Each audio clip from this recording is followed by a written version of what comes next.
ব্যবসায়ী এবং ঢাকা কলেজের ছাত্ররা যে সংঘর্ষে জড়িত হয়েছে সেখানে দুটি প্রাণ নিহত হয়েছে। আমি তীব্র নিন্দা জানাই এবং শোকসন্তপ্ত পরিবারের মধ্যে সমবেদনা জানাই।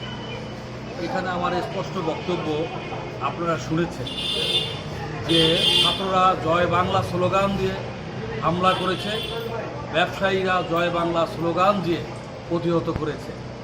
তখন প্রশ্ন করেছে পুলিশ কী করেছে? পুলিশও জয় বাংলা স্লোগান দিয়ে তাকিয়ে রয়েছে। পুলিশ যদি নির্দিষ্ট সময় ব্যবস্থা নিতেন হয়তোবা এত হানাহানি হতো না, এত ক্ষয়ক্ষতি হতো না। আমি এই ঘটনার পর বিএনপির আমাদের নিউ মার্কেট শাখার সভাপতি গ্রেপ্তার করেছেন, একাধিক নেতাকে তারা মামলায় জড়িত করেছেন।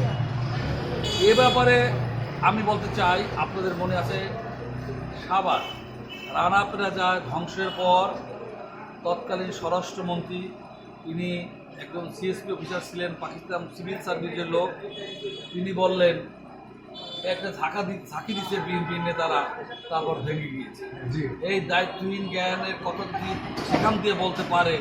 আর এই ঘটনার পর সঙ্গত কারণেই ওই নিউ মার্কেট থানা বিএনপি নেতাদের নামে মামলা দিবে, এটাই স্বাভাবিক।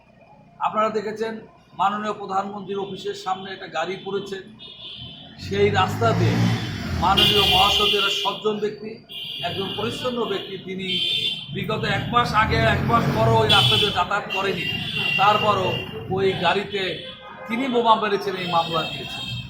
আমার নামে ভ্যানিটি ব্যাগ চুরির মামলা রয়েছে।